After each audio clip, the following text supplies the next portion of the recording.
Assalamualaikum warahmatullahi wabarakatuh.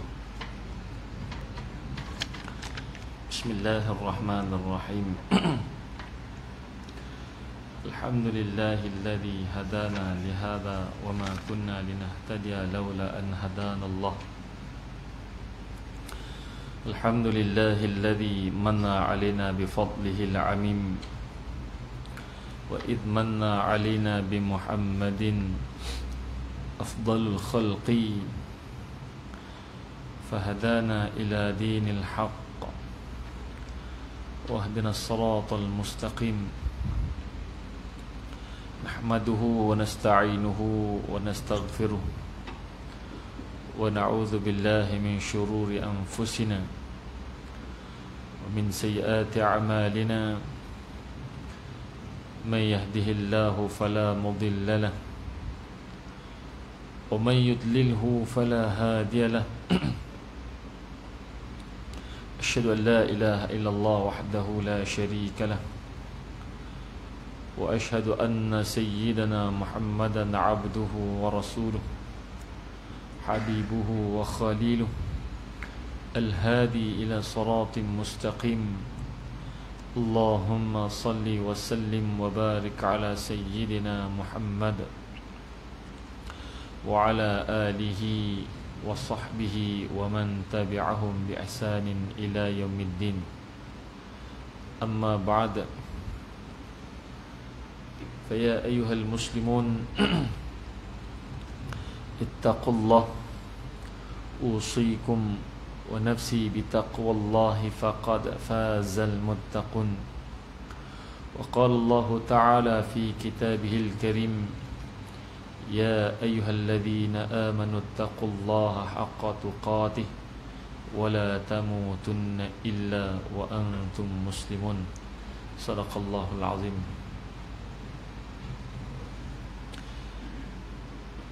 Syukur Allah Subhanahu wa taala dengan limpah kurnianya sama-sama kita dapat menaikkan salat fardhu maghrib secara berjamaah. Seterusnya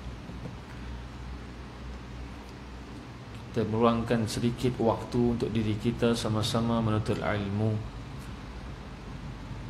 untuk kita mendengar sedikit tazkirah, mudah-mudahan menjadi asbab sebagai amal saleh di sisi Allah Ta'ala, dan kita juga mendapat pengampunan Allah Ta'ala Azza wa Jalla. Allahumma amin ya rabbal alamin.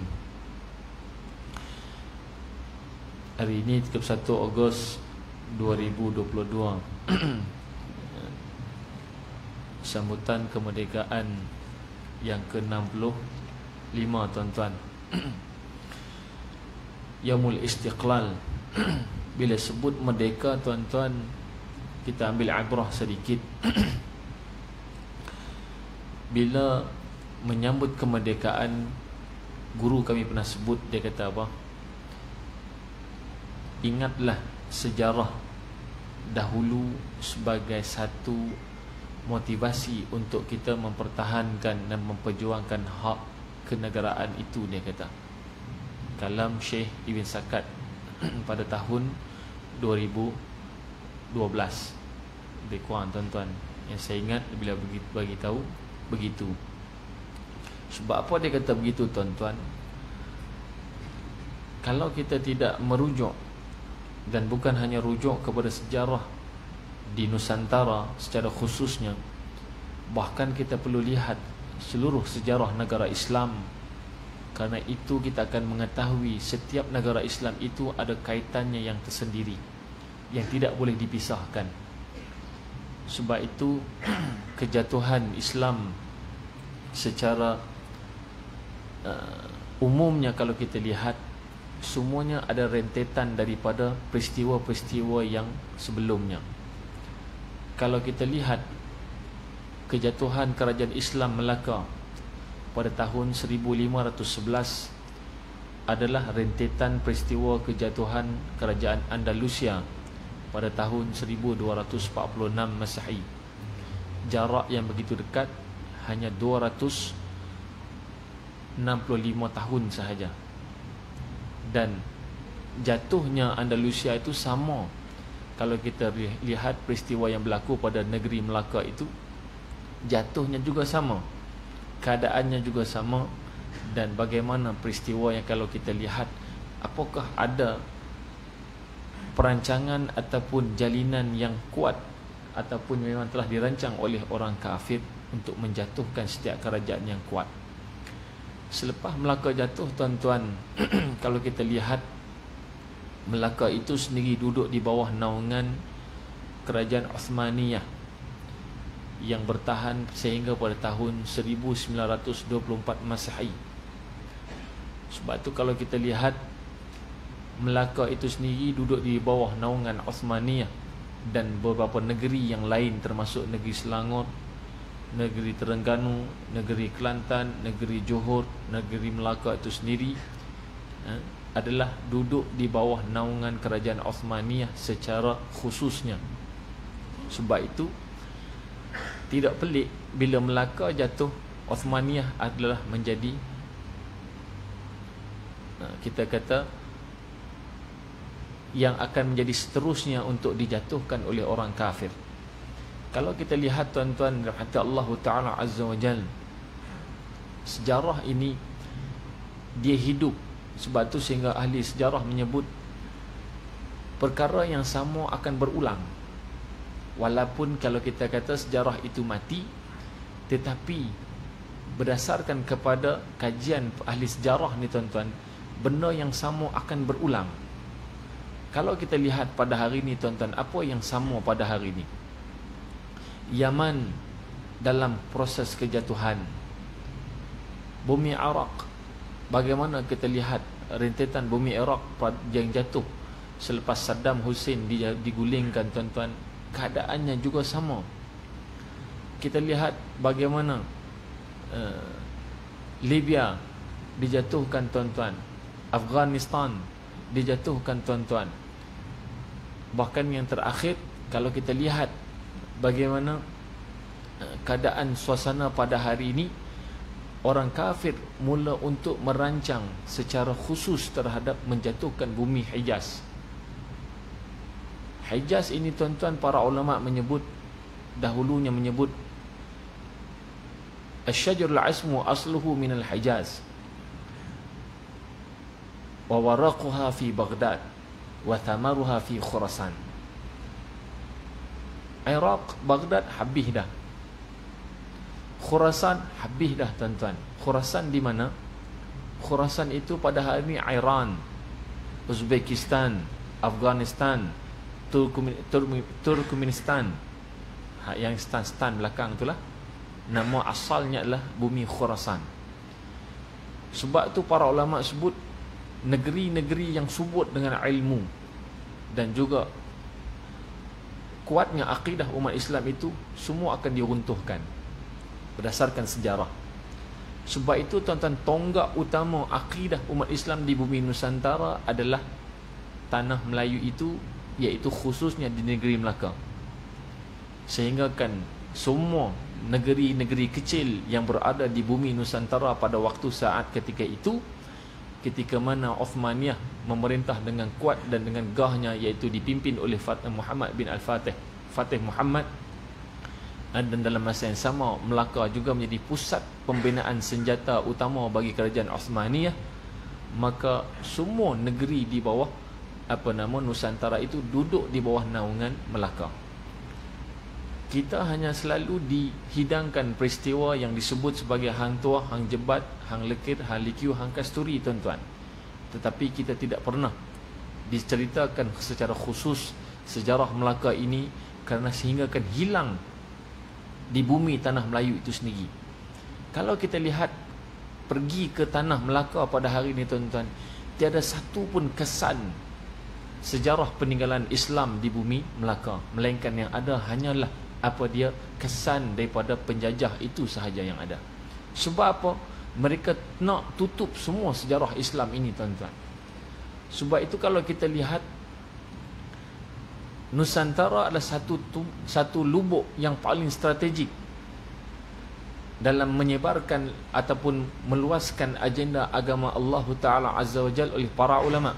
Sebab itu daripada bumi Yaman datang ke bumi Nusantara, daripada Mesir datang ke bumi Nusantara, daripada Afriki datang ke bumi Nusantara, bahkan hinggakan dikatakan adalah ulama terbesar di dalam dunia ini adalah yang kedua terbesar, ada yang kata ketiga teramai, iaitu di bumi Nusantara itu sendiri. Ini nak menyebutkan bahawasanya kalau kita lihat bahawa begitu hebatnya tanah air ataupun bumi Nusantara ini bukan hanya Malaysia. Kalau kita lihat seluruh Nusantara ini, Indonesia, Malaysia, Brunei Darussalam, hinggakan kepada Kemboja, hinggakan kepada Filipina, semuanya itu adalah di kawasan jajahan di bawah kerajaan Osmaniyah, tetapi digodam habis oleh puak kafir ini kerana untuk menafikan hak Islam itu tersebar luas secara pantas dan cepat. Tetapi alhamdulillah pada hari ini dalam masa yang sama, umat Islam, para ulama kita masih lagi dalam keadaan orang kata sedap untuk sentiasa ta'ahub, dipanggil bersiap siaga, kerana ada saja agenda-agenda yang akan muncul satu persatu untuk melemahkan umat Islam. Antara agenda yang berlaku pada mutaakhirin ini, tuan-tuan, apa dia? Dipanaskan ataupun digalakkan untuk umat Islam itu berbahas tentang isu khilafiyah dalam agama. Tuan-tuan dirahmati Allah Ta'ala Azza wa Jal, saya nak sebut khilafiyah ini, tuan-tuan, benda yang sudah lama selesai. Tetapi mutaakhirin ini bukan kita kata benda ini adalah suatu benda yang tidak penting untuk kita menjaga maslahat ammah ataupun kita menjaga fiqh masyarakat itu sendiri, akidah masyarakat itu sendiri, tetapi sehingga kita terlupa agenda utama, iaitu untuk menjaminkan keselamatan Islam di sesebuah negara itu. Sebagai contoh, tuan-tuan, berapa lama selatan Thailand tidak mendapat hak kemerdekaannya sampai ke hari ini, tuan-tuan. Berapa lama di Mindanao, Filipina, untuk dibebaskan, dikeluarkan daripada tanah Filipina itu untuk duduk di bawah negeri ataupun negara sendiri, sampai ke hari ini tidak berjaya. Timor Leste di Indonesia, tuan-tuan, hanya dalam beberapa masa yang singkat sahaja boleh keluar daripada Indonesia kerana tertegaknya sebuah negara Kristian. Timor Leste itu asalnya adalah tanah di Indonesia, tetapi boleh keluar. Selatan Thailand minta pada mahkamah dunia, Filipina, Mindanao minta untuk keluar. Rohingya, negara Arakan, minta, tuan-tuan, keluar daripada Myanmar. Siapa yang nak mendengar masalah ini, tuan-tuan? Sebab itu, kalau dipecahkan negara itu, negeri itu kepada negara yang baharu, maka Islam itu akan berkembang. Kerana itu agenda untuk menyekat Islam itu daripada berkembang luas akan sentiasa dititik beratkan oleh orang kafir. Malaysia tak terlepas, tuan-tuan. Brunei tak terlepas. Seluruh negara Islam pada hari ini tak terlepas dalam pemerhatian umat, ada pemerhatian orang kafir. Tetapi kita disibukkan dengan perbalahan dalam permasalahan yang kecil seperti khilafiyah. Sebab tu khilafiyah pada hari ini di Malaysia kita tengok, tuan-tuan, orang kafir, kalau kita lihat di Universiti Oxford ataupun di Universiti Cambridge di negara barat, tuan-tuan, orang yang mengajar tafsir, orang yang mengajar fiqah di universiti-universiti yang hebat di luar negara, tuan-tuan, bukan orang Islam. Ada orang Islam, tetapi ada juga di kalangan bukan orang Islam yang juga pakar dalam fiqah, yang pakar dalam tafsir, yang pakar dalam bidang hadis. Kita yang tak sedar, tuan-tuan, itu dipanggil golongan orientalis. Golongan orientalis ini adalah di kalangan orang yang dikatakan an-nazar. An-nazar ini golongan intelektual. Mereka golongan yang cerdik akalnya. Mereka boleh baca Quran, bahkan mereka fasih daripada kita baca Quran. Mereka hafaz hadis baginda sallallahu alaihi wasallam. Mereka tahu tentang perkara khilafiyah. Sebab itu perkara khilafiyah ini, tuan-tuan, kalau kita lihat sejarah daripada awal berlaku hingga ke hari ini, tidak ada memberikan keuntungan pada umat Islam. Cuba kita lihat ketika mana Baghdad, waktu itu ketika Khalifah Ma'mun memerintah, tuan-tuan. Khalifah Ma'mun ini pada waktu itu kuasa politik dia adalah di tangan puak golongan dipanggil akidah Mu'tazilah. Kalau kita baca balik sejarah Mu'tazilah pada waktu itu, berlaku satu peristiwa besar, di antaranya mihna khalqil Quran selama 9 tahun ataupun hampir 10 tahun. Khalifah Ma'mun memimpin ataupun memerintah pada waktu itu dengan didominasikan oleh para ulama Mu'tazilah. Waktu itu ulama Ahlu Sunnah wal Jamaah dipenjarakan. Baik. Bila khilafiyah ini berperang, khilaf ini muncul tuan-tuan, bukan zaman Mu'tazilah memerintah. Mu'tazilah ini memang akidah yang sesat, kita tahu dah. Selepas jatuhnya Mu'tazilah ini tuan-tuan, bila Ma'mun jatuh, naik siapa dia? Khalifah Al-Mutawakkil pada waktu itu. Di hujung kurun yang ketiga Hijrah, awal kurun Hijrah yang keempat. Waktu itu Baghdad belum muncul lagi tuan-tuan. Nama Baghdad waktu itu belum ada lagi. Sebab Baghdad kemudian baru ditubuhkan ataupun diisytiharkan sebagai sebuah negara utama di Iraq, ibu negeri Iraq. Yang ada pada waktu itu Basrah dan Kufah sahaja. Baghdad tak ada lagi waktu itu. Jadi bila mana Al-Mutawakkil memerintah pada waktu itu, secara langsung kuasa politik ini ada peranan. Aqidah Mu'tazilah mula hilang dominan, tidak didominasi lagi oleh puak Mu'tazilah. Puak Mu'tazilah ni mula hilang satu hilang. Akhirnya yang mendominasi akidah di kalangan ahli politik pada waktu itu adalah siapa? Di kalangan Ahlu Sunnah wal Jamaah yang dipanggil akidah Hanabilah, iaitu Imam Ahmad ibn Hanbal pada waktu itu. Bila akidah Ahlu Sunnah wal Jamaah ini naik tuan-tuan, ini mula proses kita nak sebut. Kita nampak kemenangan itu suatu benda yang begitu besar, kegembiraan pada umat Islam. Tetapi dalam masa yang sama, kita sedih melihat umat Islam berpecah pada waktu itu. Apa dia tuan-tuan sejarah ni tuan? Ini sejarah yang perlu kita lihat, dan sedang berlaku di Malaysia pun pada waktu ini. Mu'tazilah sudah tiada lagi kuasa.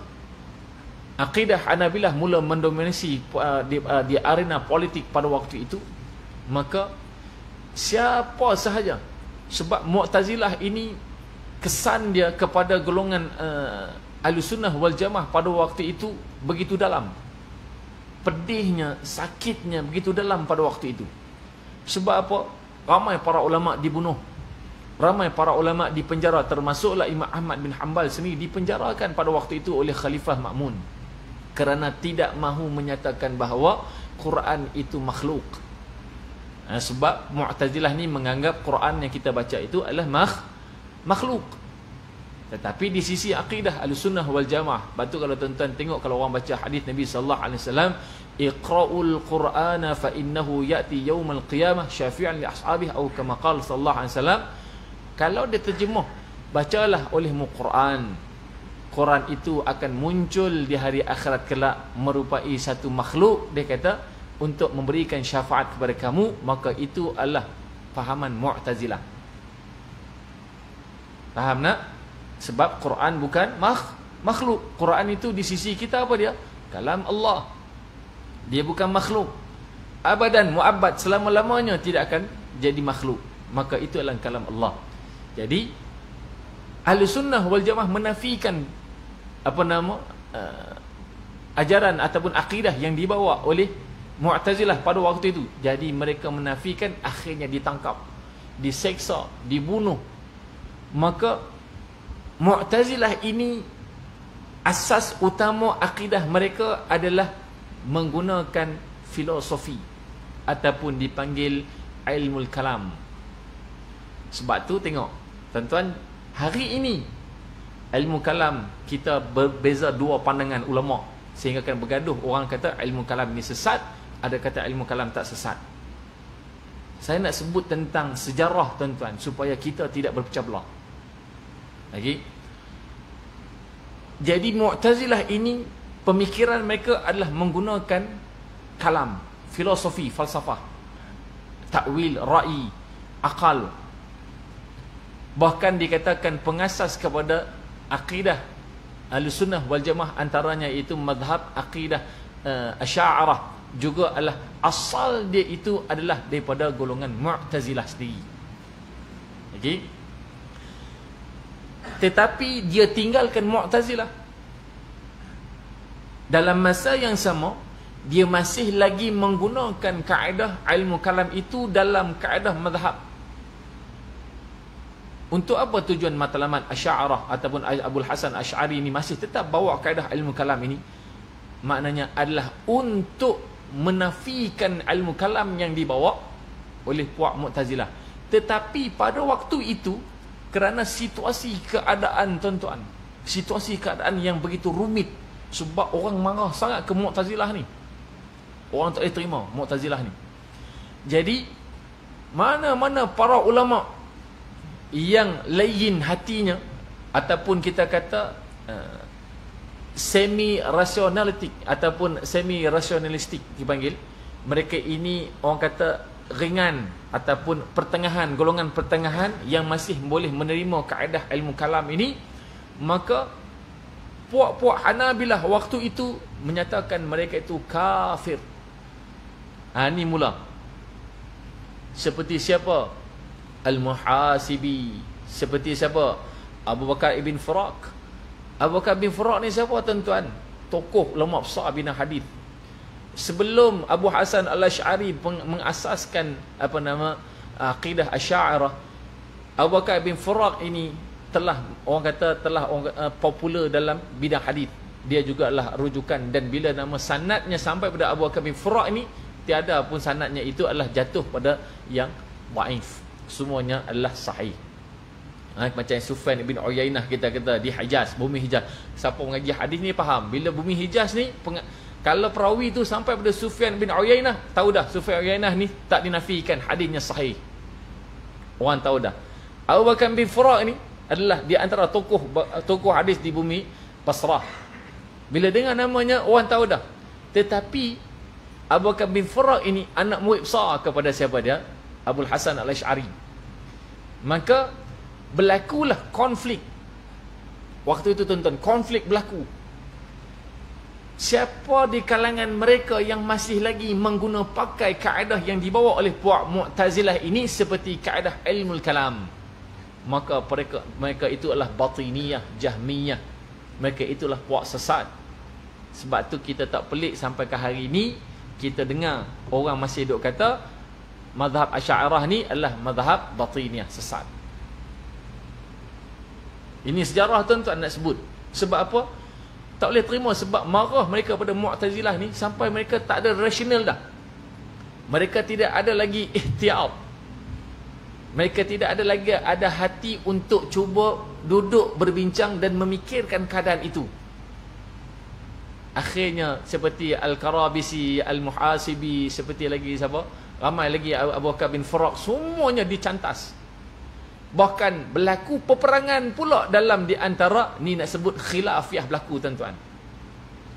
Sedangkan dua-dua ahli sunnah wal jamaah. Bukannya Mu'tazilah dengan ahli sunnah. Ahli sunnah wal jamaah di kalangan Hanabilah, ahli sunnah wal jamaah di kalangan Asy'ariyah. Hanabilah hari ini terkenal dipanggil golongan Salafi. Kalau hari ini dipanggil golongan Salafi, juga termasuk Ahlussunnah wal Jamaah. Adapun Abul Hasan Al-Asy'ari, pengasas kepada mazhab Asy'ariyah, itu juga Ahlussunnah wal Jamaah. Tapi berperang. Kerana itu dah dipanggil Al-Mutasyaddidun. Mereka itu di kalangan orang yang keras, tak boleh terima. Saat itulah tuan-tuan, bila mana di Baghdad atau di Basrah, di Kufah waktu itu tak boleh nak hidup. Akhirnya Abu Bakar bin Faraq ini telah dijemput oleh ulama-ulama di bumi Khurasan. Tengok, bumi Khurasan tuan-tuan, waktu itu saya sebut dah, seperti Iran, Afghanistan tuan-tuan, berpindah ke bumi Khurasan. Maka muncullah waktu itu, kita tak pelik, sebab itu di bumi Khurasan ini suburnya adalah dengan mazhab fiqahnya adalah fiqah mazhab al-Imam Syafi'i rahimahullah ta'ala alaih.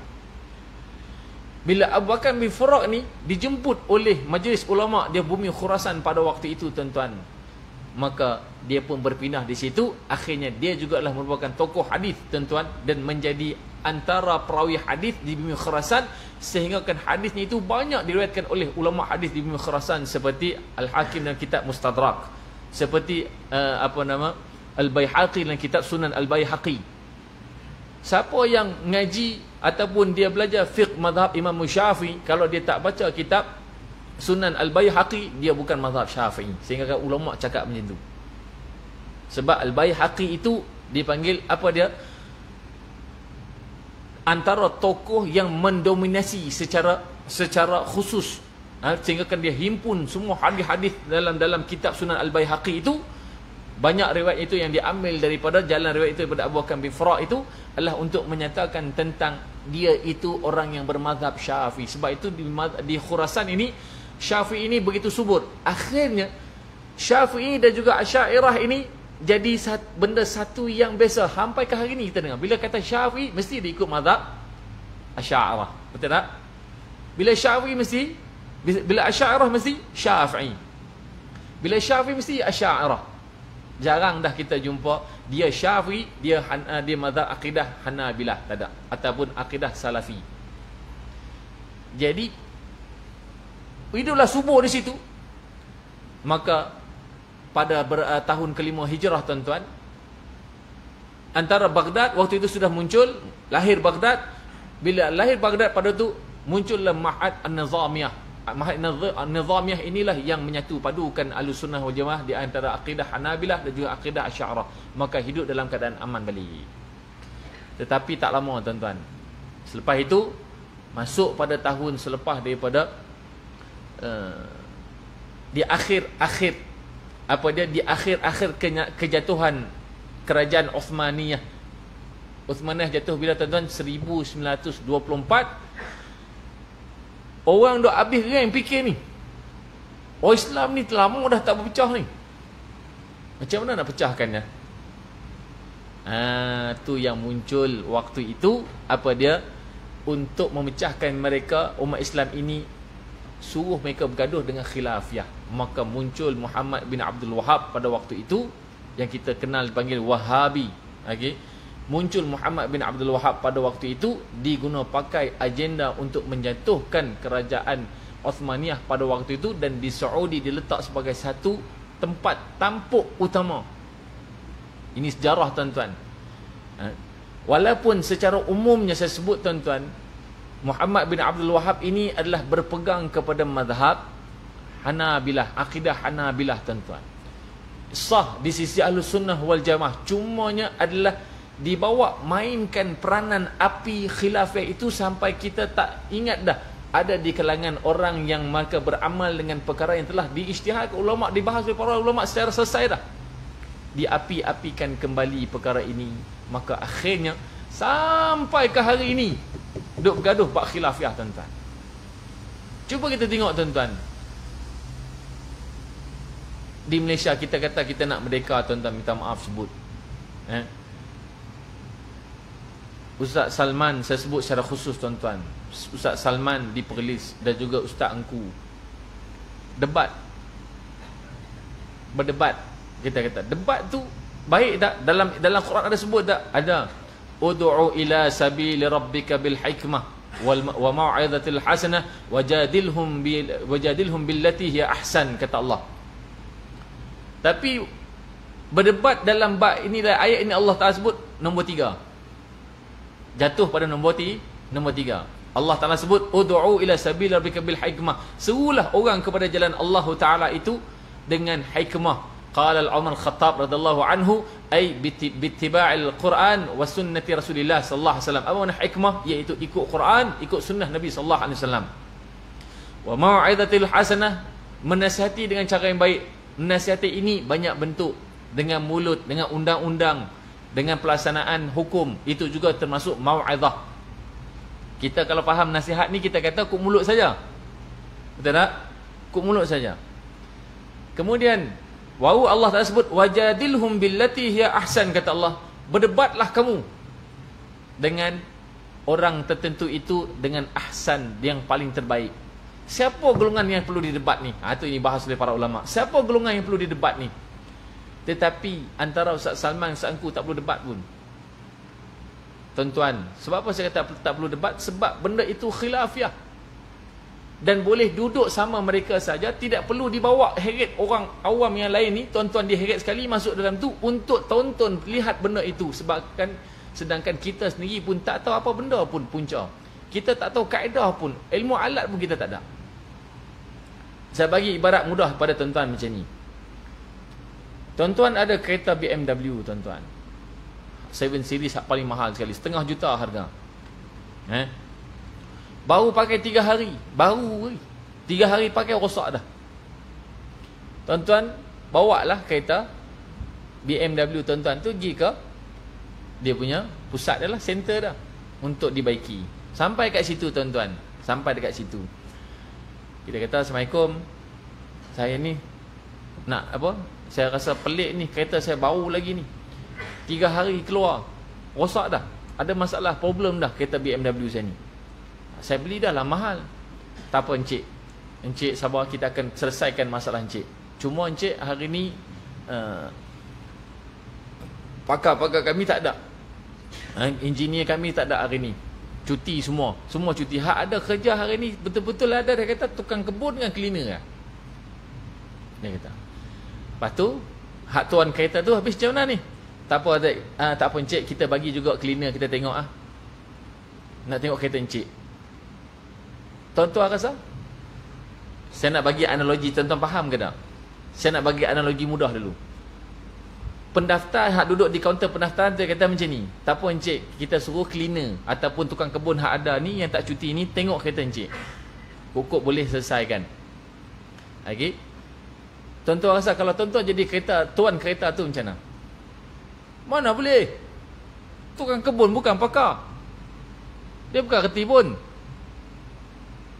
Hak duduk kat kaunter tu pun kata, engineer pun bukan maksum, boleh buat salah. Biasa tak dengar ayat ni tuan-tuan? Biasa tak dengar ayat ni? Retorik yang orang buat hari ni tuan-tuan, masyarakat awam duk buat ni, awam duk selalu sebut ni. Saya duk dengar ni, saya rasa bersing telinga. Waktu PKP hari tu kan, waktu PKP bila soft dijarakkan, Mufti Selangor keluarkan, sampai ada kata mufti pun bukan maksum. Kalau orang tak ada ilmu tuan-tuan, dia dengar tu macam betul. Dia dengar tu macam betul. Jadi saya bawa analogi ni tadi mudah, nak bagi tuan-tuan faham. Kaunter pendaftar tu kata, engineer pun bukan maksum, boleh buat salah juga. Kita kata, tak boleh. Ya, saya kata, memang engineer boleh buat salah, tetapi dia mengaji. Sukar dia nak buat salah, bukan kata tak boleh buat salah. Tipis untuk dia buat salah berbanding hak cleaner ataupun tukang kebun yang kita suruh pergi tengok kereta tadi. Okey, tak apalah encik macam ni lah.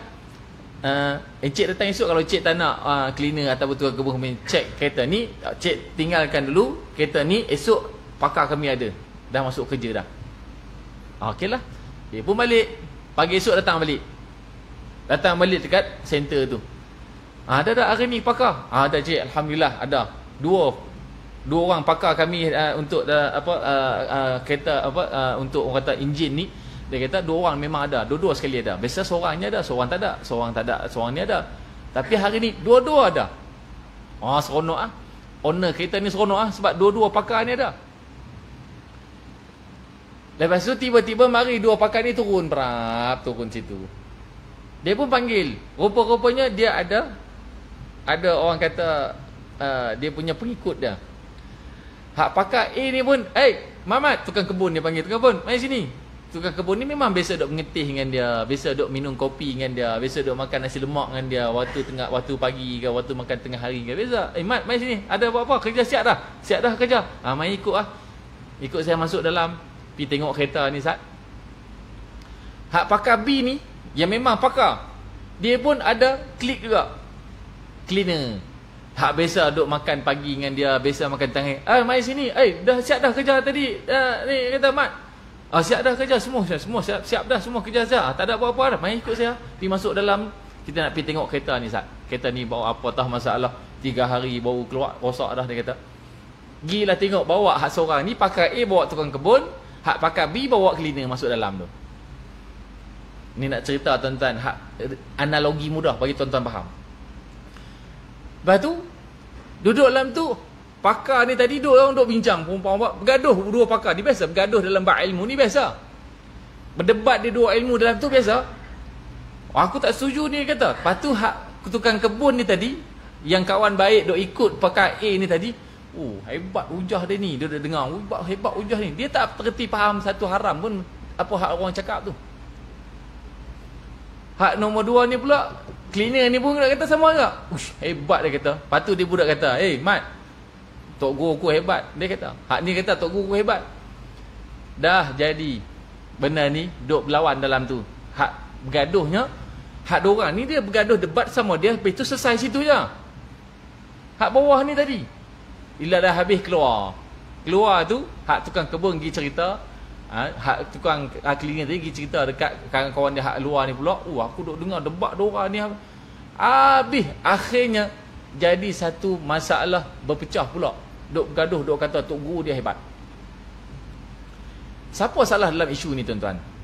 Isu kereta tadi rosak tadi, salah siapa? Engineer. Sebab apa? Sebab dia pergi heret orang yang tak sepatutnya duduk dalam gelanggang tu. Itulah yang berlaku di negara kita pada hari ini tuan-tuan. Mutaakhirin ini adalah kerana silapnya asatidah ini ataupun ahli agama ini heret orang awam yang tak ada reti dalam bab ilmu agama secara pakar, masuk dalam tu sekali. Itu yang jadi tong sampah orang perbahasan tu jadi tong sampah tuan-tuan. Tak maaf sebut begitu sebab apa? Tong sampah bukan isu itu. Jadi tong sampah tak ada apa penyelesaian. Duk bergaduh hampa hari ni duk bergaduh. Merdekakah kita dalam perkara-perkara begini? Sebab itu tuan-tuan dirahmati Allah Taala, masalah kita hari ni, azan dulu sewaktu.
محمد رسول الله اللهم رب هذه الدعاة التامة الصلاة القائمة آت سيدنا محمد وسيلة الفضيلة والشرف والدرجة العلى الرفيعة وبعث مقام محمود الذي وعدته إنك متى. Baik tuan-tuan, jadi isu ini menjadi agenda utama ketika mana kerajaan Osmaniyah nak jatuh. Dia bawa juga tuan-tuan, walaupun kita kata benda ni iyakah, adakah? Tak. Ya, memang begitu tuan-tuan. Sebab untuk menjatuhkan lemahkan umat Islam ini supaya mereka bergaduh sesama sendiri. Sebab tu tuan-tuan, kalau kita tengok Melaka jatuh bukan sebab kerana Portugis tu kuat. Pakar sejarah hari ini dah buktikan Melaka ni susah nak diruntuh tuan-tuan. Dia macam Andalusia. Sebab tu sampai ada orang kata Melaka ni adalah Andalusia Sughra. Andalusia Kubra tu hak di Granada hak di Spain, Spanyol tu. Melaka ini adalah, sebab tu pepatah ataupun kalam ulama' dia kata kalau runtuh kota Melaka, papan di Jawa kami dirikan. Tuan-tuan biasa dengar? Itu kalau ulama' tuan-tuan, bukan kalau orang biasa. Bila ulama' tengok Melaka ni, Allah, runtuh dah kerajaan besar kita Islam di Nusantara ni, tak ada dah tempat paut kita. Maka ulama' kata tak apa, kita kena usaha juga untuk bina kerajaan, walaupun kerajaan yang kecil, yang rapuh seperti papan itu, buat di Jawa, iaitu di Demak. Sebab nak cerita tuan-tuan, Melaka disebut dalam riwayat kata, kalau tuan-tuan tengok, bukan perang pakai keris. Tuan-tuan biasa tengok tak cerita apa nama cerita Pirate of the Caribbean. Ada satu pistol tu tuan-tuan yang ditunjuk oleh Jack Sparrow tu. Pistol itu adalah milik kerajaan Melaka. Melaka yang buat untuk kerajaan Osmaniyah. Tuan-tuan boleh bayangkan tak, meriam-meriam yang besar. Kerajaan Osmaniyah minta minta kerajaan Melaka yang buat. Buku ini, sejarah ini ditulis kembali, bukan ditulis kembali, dikeluarkan balik oleh antaranya Profesor Dr. Muhammad Rafa bin Ismail. Buku yang tertulis yang bertajuk Kedipan Bintang Melayu di Langit Turki. Macam mana dia sebut, dia nak cerita gemilangnya bangsa Melayu ini di Osmaniyah. Itu cerita dah. Nak sebutnya. Bukti banyak, terlalu banyak tuan-tuan. Bendera kita Selangor sendiri pun adalah bendera Turki tuan-tuan. Buangkan hak merah, kuning, segi empat, hak tiga tu, tinggal hak merah tengah ada bulan dengan bintang tu, itu bendera Turki. Itu bendera Osmaniyah. Negeri Kelantan tuan-tuan, bendera Turki. Buangkan dia punya keris tu kan, tinggalkan bulan dengan bintang, itu Turki. Bendera Terengganu Turki. Bendera Johor Turki. Itu semua Osmaniyah punya bendera tuan-tuan. Sebab itu saya masuk dalam istana Negeri Selangor tuan-tuan, di Kelang ni, istana Negeri Selangor tuan-tuan. Menangis tengok di dinding itu rupanya ada bendera Turki. Nak sebutnya bendera itulah bendera diraja, tanah raja ini, sultan ini duduk di bawah naungan Osmaniyah yang kekal sampai ke hari ini tuan-tuan. Nak cerita sejarah ni tuan-tuan, sejarah ni. Waktu bendera tu kat mana saya tengok? Dalam Dewan Makan. Sebab imam-imam ni dia dipanggil lepas terima tauliah pada sultan, pergi istana makan. Waktu tu saya ingat pada tahun 2000, saya imam 2 penggal tuan-tuan. Dua kali itulah masuk istana. Kita tengok, subhanallah, kita kata tanah ini kuat, Islamnya begitu subur. Bukan kata Malaysia tuan-tuan, Nusantara seluruhnya, Indonesia, Malaysia, Brunei, itu semua seluruhnya tuan-tuan. Nak sebutnya, macam mana Portugis boleh masuk tuan-tuan, sampai ke ibarat kata meriam besar-besar, sukat macam mana berlaku. Sebab tu dia kata jatuh Andalusia yang besar itu sama, sifat dia jatuh Melaka sama jatuh. Andalusia tu siapa yang boleh pergi masuk serang macam tu tuan-tuan? Sedangkan kubu ni, kalau kita tengok ketika dibuka oleh Tariq bin Ziyad, dibagi satu bukit dipanggil Gibraltar, Jabal Tariq dipanggil, hari ini nama Gibraltar, kan? Banyak sejarah bila mana Tariq bin Ziyad masuk dalam satu tempat yang dipanggil Portugal. Negeri diletak nama-nama Portugal hari ini kekal dengan Portugal ni Portugal. Sebab masuk Tariq bin Ziyad masuk bersama dengan waktu itu Gubernur. Saya tak ingat nama Gubernur itu dalam sejarah At-Tarikh Al-Andalusia. At-Tarikh Al-Andalusi disebut. Masuk dalam tanah tu tuan-tuan, mereka tengok banyaknya buah limau. Nak sebutnya nama-nama ini kekal. Sebab tu macam kita juga, kesan Osmaniyah pada negara kita ini terlalu besar. Tak boleh nak disorok tuan-tuan, tak boleh nak disembunyi. Kita kena buka. Sebab itu tuan-tuan, Turki pada hari ini macam mana Erdogan dia boleh satukan umat dia, rakyat dia. Dulu duk pecah belah, tak boleh tuan-tuan. Kalau berpegang pada Islam dengan sekular ni, payah nak duduk sekali. Macam mana dia nak satukan? Dia kata, sebab tu kalau kita pergi Turki tuan-tuan, satu slogan paling besar di daerah ataupun di negara dia, we are son of Ottoman. Kita ni adalah anak cucu cicit kepada keturunan Osmaniyah, dia kata. Bila semua dengar nama ni, tak kira sekular ke, tak sekular ke, ya kita, sebab sejarah ini ada. Kita pun sama tuan-tuan, Nusantara ini adalah anak kepada apa dia tuan-tuan? Kerajaan Osmaniyah. Lepas tu kita fikir, macam mana Melaka boleh tumbang? Kuat Melaka ni. Sampai satu zarah kesan Islam di bumi Melaka tak nampak. Kita nampak pergi Melaka, bangunan-bangunan Portugis, betul tak? Tak ada satu kesan satu. Lepas tu kalau kita masuk tanah Melaka, tuan-tuan doa banyak, ya Allah, suburnya tanah ini. Tanah yang begitu orang kata hebat pada suatu ketika dahulu jatuh pada tahun 1511. Jatuhnya itu beza 265 tahun je dengan Andalusia tuan-tuan. Macam mana boleh masuk? Sebab tu kita tengok macam mana Andalusia boleh jatuh tuan-tuan. Dihantar orang tertentu masuk duduk dalam Andalusia tu. Melaka sama juga. Hantar orang tertentu duduk dalam Melaka tuan-tuan. Akhirnya pecahkan sesama mereka, akhirnya bergaduh. Runtuh Andalusia kerana anak beranak sendiri yang bergaduh pasal takhta.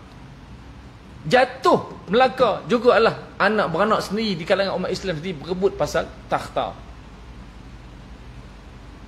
Tak ada beza tuan-tuan, jatuh sama jatuh. Naik sama kuat, jatuh pun sama, cara jatuh pun sama. Sehingga kan tuan-tuan, saya baca buku yang ditulis itu, Kedipan Bintang Kedipan Bintang Melayu di Langit Turki tuan-tuan.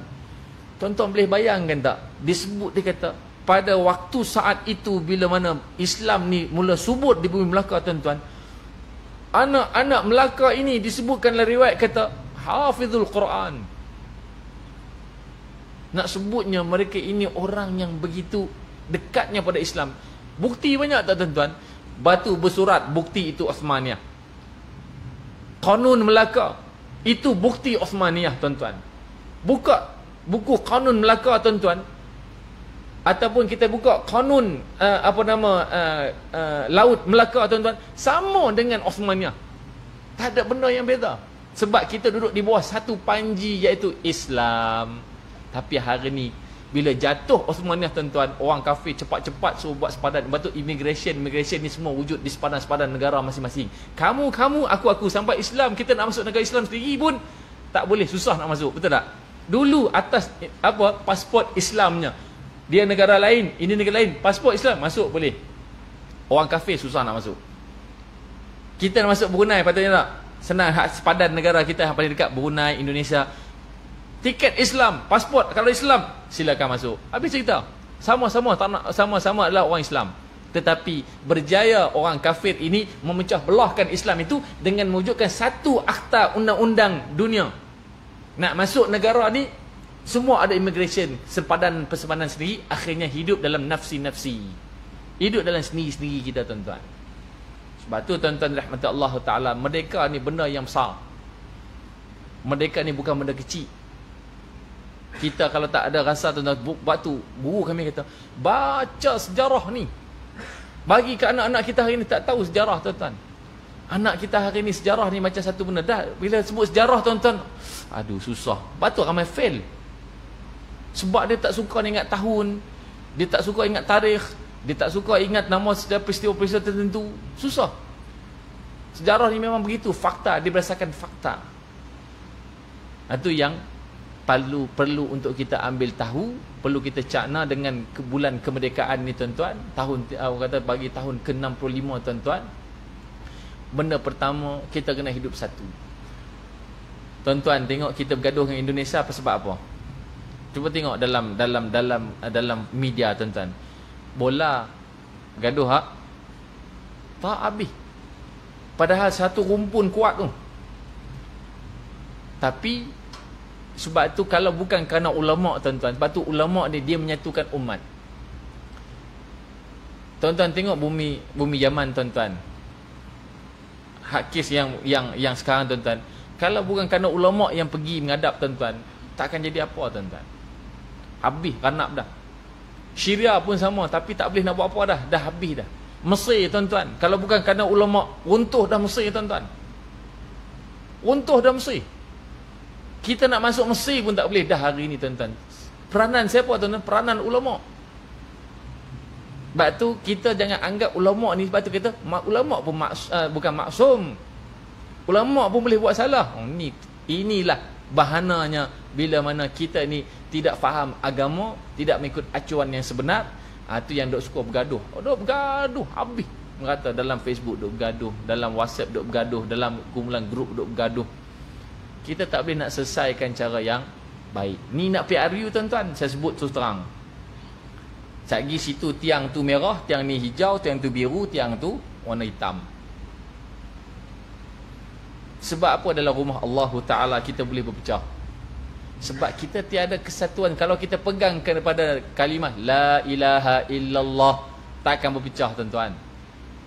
Khilaf dalam benda politik biasa di luar, ya, tetapi bila kita duduk dalam asas akidah yang sama, tak boleh pecah. Jangan pecah. Ni saya sebut tu terang, ni nak PRU dah ni.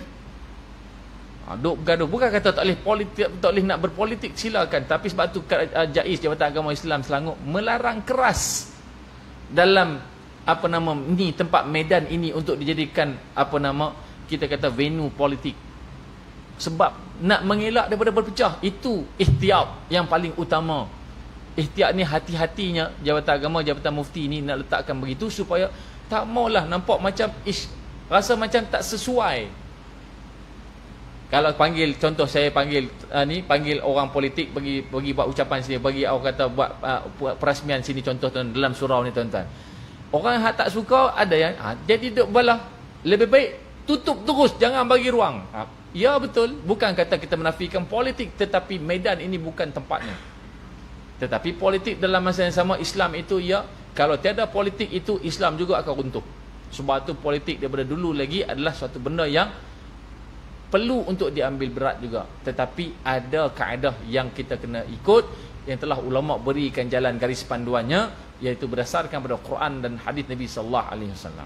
Itu yang mustahab. Jadi tuan-tuan rahmat Allah Taala, tak bacalah kitab Riyadhus Salihin malam ni. Kita sambung sikit nanti sambung tu hujung tu. Cuma kebetulan 31 Ogos nak bagi ingatan diri saya tuan-tuan, pada tuan-tuan semua, bacalah sejarah tuan-tuan. Tuan-tuan boleh cari buku tu tuan-tuan. Buku Kedipan Bintang Melayu di Langit Turki. Ada satu buku yang kedua, iaitu apa satu lagi tak ingat. Buku dikarang oleh Prof Dr. Muhammad Rafa Ismail juga. Tuan-tuan nak tengok khilafiyah, sejarah khilafiyah yang berlaku tuan-tuan, yang dikarang oleh Prof Madya Dr. Omar Muhammad Nur, hadis sifat. Nampak buku tu simple, hadis sifat, tapi dia bawa inilah kancah yang berlaku dalam negara Malaysia. Bergaduh tentang khilafiyah. Aqidah al-hadis. Walaupun tajuk nampak macam besar, tajuk berat, kita baca pun boring tuan-tuan, tetapi dalam tu dia bahas isu-isu tentang khilafiyah yang mana berlaku di Malaysia. Duk bergaduh tak berhenti dalam bab isu ni. 1-2 buku yang begitu bagus saya tengok yang mutakhir ini dikeluarkan untuk meredakan keadaan, untuk menyatu kembalikan umat Islam ni, supaya tokoh-tokoh agama ni supaya renung, sama-sama renung kembali, supaya tidak menjadikan medan ilmu agama ini sebagai tempat untuk memecah belahkan umat Islam.